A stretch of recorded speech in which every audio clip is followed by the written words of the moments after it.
All right, what is up, ladies and gentlemen? We are back here again for week number 16 of Pete's Power Rankings. Yes, the holiday season is here. The weather is getting frigid. It's starting to snow in a lot of places. It's a lot of fun. Just 3 weeks left in the season.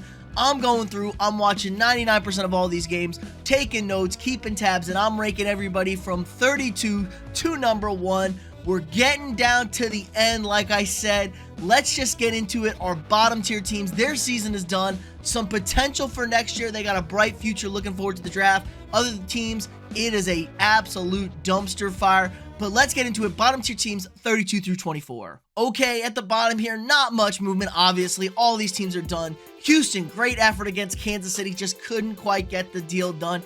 Indianapolis and Jeff Saturday. Oh my God.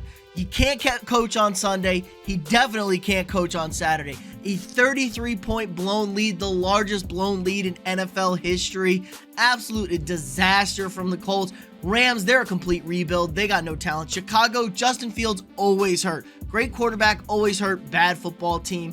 And then there's just really not much else going on here. Pittsburgh got a nice win against Carolina without Kenny Pickett. Mitch Trubisky did the job.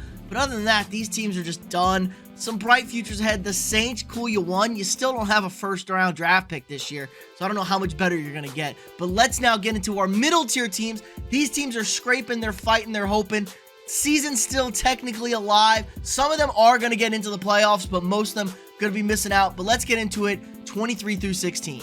Cleveland's got some life, Deshaun Watson, they got a nice win at home against the beat-up Ravens. They're still hanging along. They're working the playoff calculator. Same thing with the Raiders. They needed a miracle. The craziest play maybe ever to end a football game, to snatch that win away from the Patriots.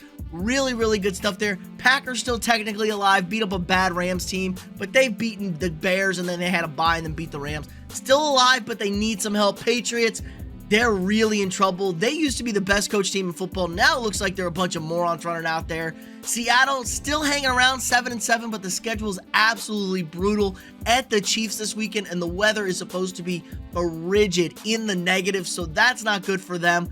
They have the Lions nipping at their heels. Also have the Commanders sitting in front of them in that last playoff spot. So they're in tough shapes. Tampa Bay, disastrous second half. We're up 17-0 against Cincinnati. Blew that game. But they're still probably going to win this division. They're still probably going to host a playoff game. And then finally, Tennessee, strong outing against the Chargers, shut down that offense, but just wasn't quite good enough. This team really needs a number one wide receiver. They're just not very deep. They're not dynamic in the passing game, and you can't ride Henry all the way to the promised land. So they're in real trouble of losing their division lead here. They're only a game up on the Jaguars. But let's get into our top 15, what everybody came here for, and I'm going to get into that. But first, drop a quick like on this video, subscribe to the channel if you're not already. New videos every single weekday. But here we go, number 15. They were up here early in the season, they fell off, and now they're roaring back for a potential playoff berth.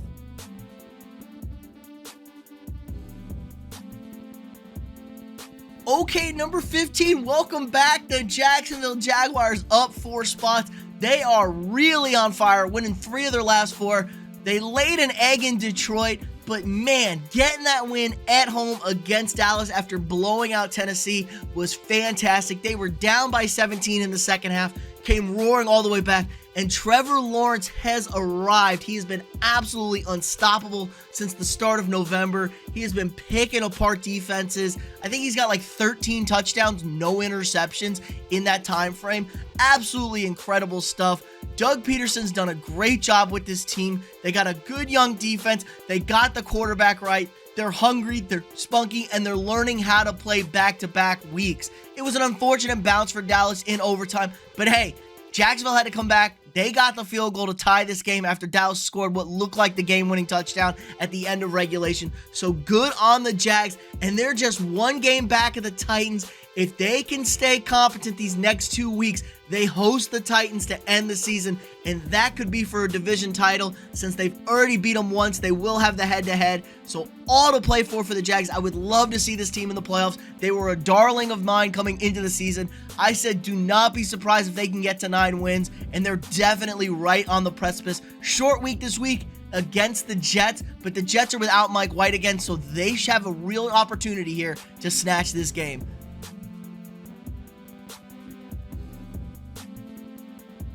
Okay, number 14, I'm going to drop the Commanders down 3 spots here. I know it was a division game. I know it was tough. I know there were some terrible calls at the end of that game, real controversial. But Washington, you coming off a bye, you had just played the Giants. You needed to be more prepared for this than anything. When you play the Giants back-to-back essentially and get a bye in between there, you need to be ready to go. You need to have a better offensive game plan. This team was stagnant most of the first half. I mean, they couldn't block Kayvon Thibodeau, which you think you would have figured out after the last game. So I was really disappointed in their performance. I thought for sure they were going to win this game, but they still have a shot. They're hanging on to that final seed in the NFC. The tie is going to end up really helping them down the stretch here. Instead of having that extra loss, it's really going to help them. Problem is, they still got to play the Niners in San Francisco, which is less than ideal. They get the Browns, and then they close the season at home against the Cowboys. Very winnable game against the Cowboys because the Cowboys are going to be resting up. They're not moving from that 5 spot Dallas. So really good chance for the Commanders to get in, but I was just very disappointed as a whole with their performance, so I'm going to put them here at 14.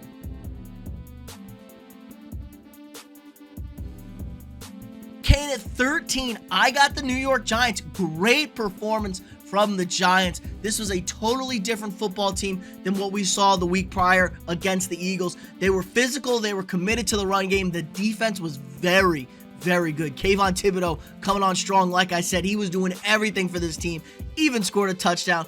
I really like this performance. Then Brian Daboll's probably your coach of the year. They've really set themselves up to get into that wild card spot. It was looking real iffy. They do got to go to Minnesota this week, but the Vikings just clinched up the division, and we know how the Vikings are 50-50, it feels like, every single week.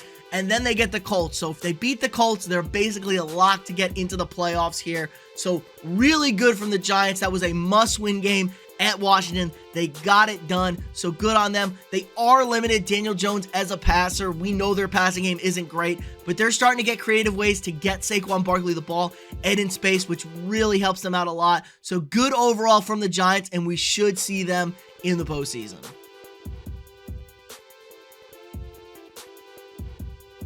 Okay, at number 12, I got the New York Jets. I'm going to drop them down 2 spots here. Not a bad performance overall from the Jets. Special team is a real concern. That's 2 punt returns they've given up for touchdowns this year. Come on, New York, you got to be better. Figured they would have had this thing locked up after they gave up the touchdown to New England, but the coverage team still not getting the job done.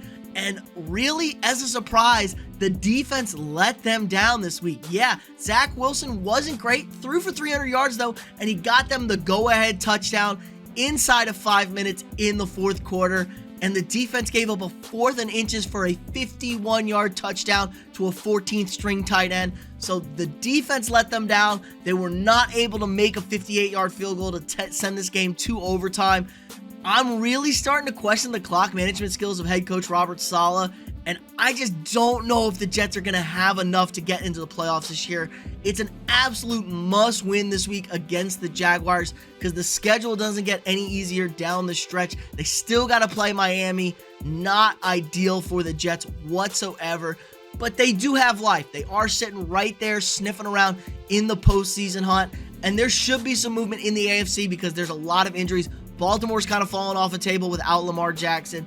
We have no idea what the Patriots are going to look like. And do we really trust the Chargers? Not necessarily. So the Jets are still alive here, but not super impressed that they couldn't pull out that win against the Lions at home.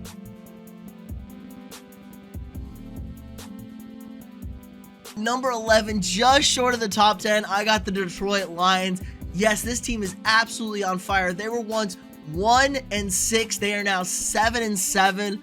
Fantastic run for the Lions. They have absolutely been playing great, and they're starting to win games on the road, which is everything. It was ugly, it was gritty against the Jets, but they got the job done. This defense has really turned it around. They went from one of the worst units, if not the worst unit, maybe ever in football to start this season, to a very stout group. They're great at rushing the passer. Aiden Hutchinson has really come on as a fantastic pick at number 2 overall. They have another young pass rusher in Houston who gets after the quarterback. So they're really firing on all cylinders. The problem is the defense is a little bit all or nothing. They blitz a lot, they gamble a lot, and when they miss, you can burn them over the top. But Goff and the offense, solid as can be, man. They're converting First downs, they're not struggling. The only place where it is bad is the red zone, kicking a lot of field goals, not getting touchdowns. But that sometimes happens on the road, especially when you're not the most talented group of guys. I do like what the offense is doing. They're getting super creative with the play calling. The offense coordinator has been fantastic the last 2 weeks. The 4th down play against the Jets, the 3rd down play against the Vikings, super creativity. They're laying it all out on the line. Dan Campbell's got everyone in this group buying in. They're going to run through a wall for this man. They have life. They really need to win out to find themselves into the postseason, which would be absolutely insane if they could get it done.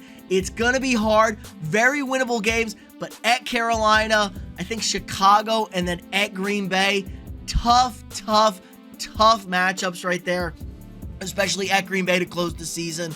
Lambeau's a tough place to play. Rodgers ain't going to go down without a fight. But if the Lions can get this done, I think they get in. So I know nobody wants to play the Lions right now. They're as hot as can be. But let's see if they can get it in.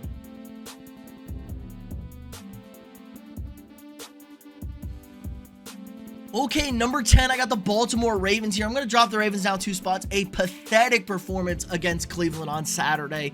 2 missed field goals from Justin Tucker. We haven't seen that since 2018. One of them was blocked, but it's still 2 misses for them.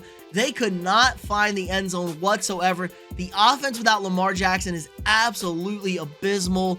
It's really pathetic. I don't know if it's coaching or this, that. They just do not look cohesive on offense. It's nice to see J.K. Dobbins back. He's running the ball well. If they had Lamar, this team would be going a lot different. They are in really good shape to probably get into the playoffs, but they're going to let that division slip. Cincinnati is humming right now, so they're probably going to be stuck at the wild card, but who knows? The wheels could fall off this wagon real soon, and they could find themselves on the outside looking in. If I'm Lamar, I'm not coming back, and I'm showing my value. I'm not coming back if they don't make the playoffs. You gotta pay me, or you're just a nothing team. So it could be a strategic move from Lamar, but I'm sure the competitor in him is going to want to come back, get them into the playoffs, and go make a deep run. I don't think they're going to be able to make a run in this postseason. They're very poor coached situationally, which is absolutely odd from Harbaugh, but we'll see. They're a very disappointing team, and I'm just going to keep them here at 10.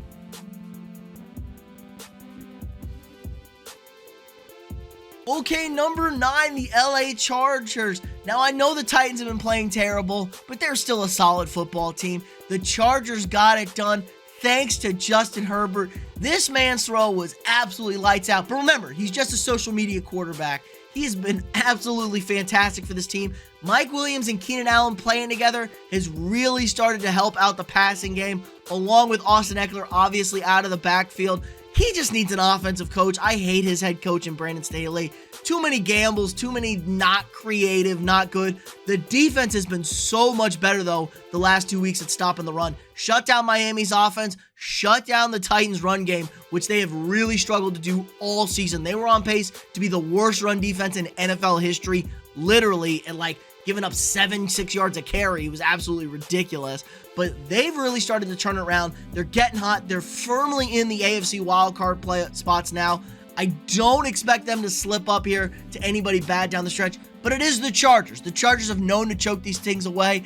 If they don't get in, absolutely devastating. They should get in, and they should still fire their head coach. They should look to get an offensive guy with Justin Herbert to take this team to new heights. But I got him here at number 9 because they're winning 3 of the last 4, and they're probably into the playoffs.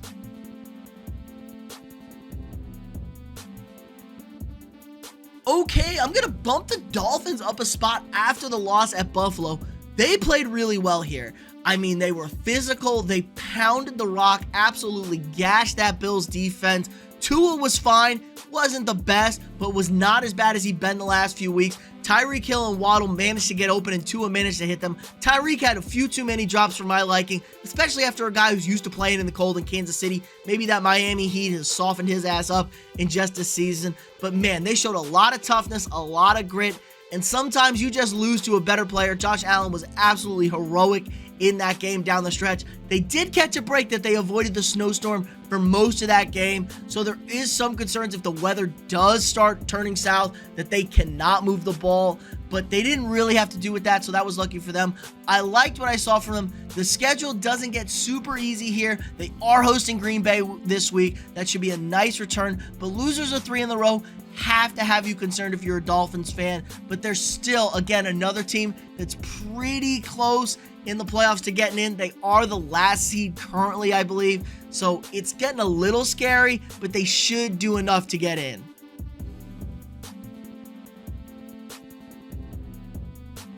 Okay, number 7, I'm going to drop the Cowboys a spot here, man. I called that they were probably losing this game to Jacksonville beforehand, but after the really close scare to Houston, I thought they would lock in, and they absolutely did not. Stormed out to a 17-point lead, but let it slip away. Now, Trevor Lawrence was absolutely fantastic, and sometimes you just can't stop that, but the defense is a mighty concern, man. The offense did its job. They were scoring points. They ran the ball, again, for like the 6th straight game, over 125 yards rushing, so they're controlling the rock. The defense, this is what I was worried about Dallas. If a team were to fight and push them, would they be able to stand up to the pressure? They escaped with a miracle in Houston, and they were not able to do it this week. I'm not going to blame Dak for that pick 6 to end the game. Wasn't the best throw. Brown should have caught that ball, and it took a really unfortunate bounce. But Dak had another pick in that game, and it was absolutely terrible. Like I said with Dak, if you can get Dak off his spot, you make him move, he really can't run anymore, and he was never that good of a passer. His game was rolling out, making people get open and throwing on the run, which really isn't part of his game anymore, which is very concerning. The defense has got to tighten things up. The big matchup this week against the Eagles. They're getting a nice break that the game is at home, and it's looking like Jalen Hurts is out. So this is a big bounce back game for them. Need them to totally shut down Gardner Minshew in this offense. And then the Cowboys just need to keep taking risks. I don't like being so aggressive with Dak, man. You can't afford interceptions with how good your defense usually plays. The run game and being slightly conservative could help you. Think back to with Cooper Rush. They were winning so many games with Cooper Rush because he was not turning the ball over. Dak can add a little bit more to the passing game, but you just got to avoid those turnovers, man. But for right now, Dallas at 7, probably locked in at that 5 seed in the NFC. So they're going to go to the NFC South winner, who's going to be a bad team. So they should probably find themselves in the second round. But again, 3 of their 4 losses have all been on the road this season. It is a little concerning.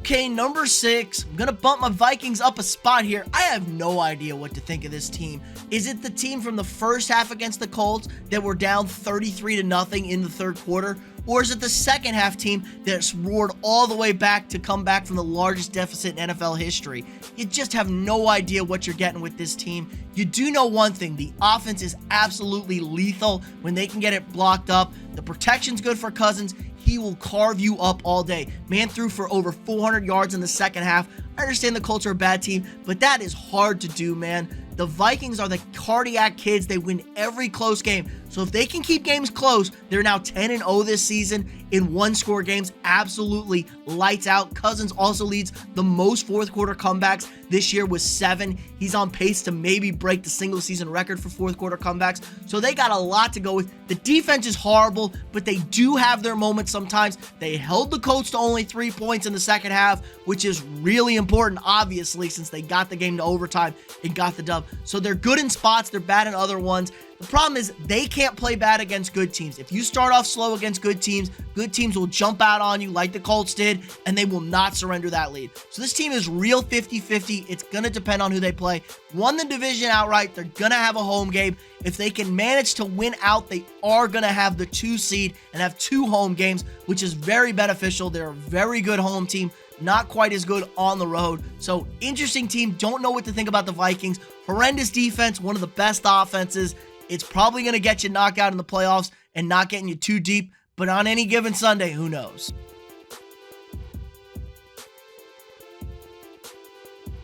Okay, this was tough for me. I'm going to put the Bengals here at 5. Very nice comeback win, but they really didn't have to do anything. They were down 17-0, and the Buccaneers just gave them that game. Horrible interceptions, horrible fumbles, a fake punt that they didn't even know was a fake punt. I mean, the Bengals didn't even run a play on their own side of the field. Everything was down near the red zone, inside the 40, it felt like, in the second half, so it made things very easy for Joe Burrow and that offense to go snatch that game. Defense, sneaky good. They are so good in the second half, the defense, especially, oh man, they shut teams down. That's the key to this team. If they can stay close for the first half, this team thrives in the second half. Love the swagger of Joe Burrow. The offense is great. The defense is sneaky good. They're definitely moving into one of the top AFC teams. Should win the division. I mean, they're going to host Baltimore the last week of the season. That should get it done. They're hosting Buffalo in 2 weeks. That's a huge statement game. If they beat the Bills right there and the Chiefs slip up at all, they find themselves as the 1 seed in the AFC. They're coming on strong, but I think for right now, hold them at 5 here, but I'm really all in on the Bengals.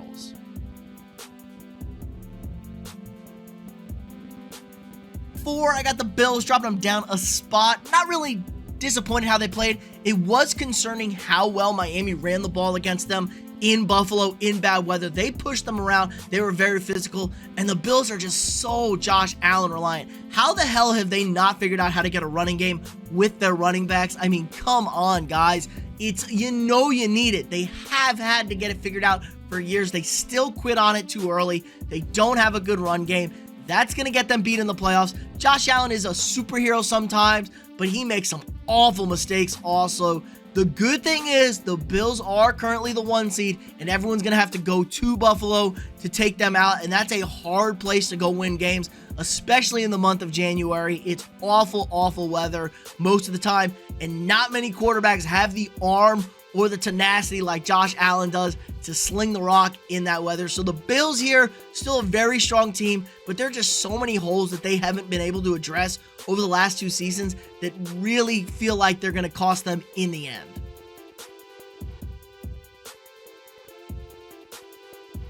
Okay, number 3, I got your Kansas City Chiefs. Going to drop them down a spot this week. You know, the NFL is a hard place to win in. It's a tough league. The Texans are a competitive team. We just saw them push the Cowboys, and they pushed the Chiefs. But man, the Chiefs feel like a team that plays super, super sloppy if they are not engaged with their opponent, and they seem checked out. Now, they're going to host Seattle this week. Seattle's kind of a better team, so maybe they'll be more checked in, but they have a really bad habit of playing with their food. Their defense is not very good on the back end. They get toast way too much, so they're going to be in games that are in the 30s or 40s in the postseason, and that's really hard to win with. Mahomes is great. Best quarterback in the league. He may end up being one of the best quarterbacks ever, and if you can lean on Mahomes, he's going to get you dubs. They're going to find ways to pull it out. The run game, not great, but I'm really liking this little swing pass game they got going with Jerick McKinnon. He's causing all sorts of mismatches on the field. Travis Kelce's been real quiet the last few weeks. I'm expecting him to get back into the fray, but if teams are going to take out Kelce and you're going to have to distribute the ball, so be it. So Chiefs still at 3, still waiting for hopefully Cincinnati beats Buffalo, Kansas City wins out. They're your 1 seed, so there is still hope there to host at Arrowhead, but for right now, got them at 3. Okay, number 2, I got your San Francisco 49ers up a spot. This team was lights out on Thursday against the Seahawks, and I told y'all Brock Purdy looked like he had it, and boy, does he have it. He's done a fantastic job controlling the offense. He moves the ball well. They're calling all sorts of creative plays with him. He's a much better thrower of the football than Jimmy G. Could work on reading the defenses, obviously, but it just opens up the playbook so much. They are getting a little dependent on the running game. The only way to beat this Niners team is to force Brock Purdy to drop back and throw into coverage with pass rushers coming. So that's easier said than done because of how well Frisco can run the football. But if you can manage a way to stop it and make him throw, I think you got a shot. The defense, best defense in the league. Nick Bosa should be your defensive player in the year. He is on an absolute tear. He is in every quarterback's nightmare. They are killing it. They are shutting teams down completely. I mean, it was the first touchdown they'd given up in like 3 weeks in the second half. Like 6 weeks in the second half. So absolutely incredible stuff from the Niners defense. They have been lights out. They rush the passer, they cover, they tackle, they do everything well. This is the best unit in the league. I still think they are limited because they're probably going to have to go on the road. They need Minnesota to slip up one of these final games to get that 2 seed and get 2 home games, which I think are very important. But for right now, let's keep it with our top dogs at number 1.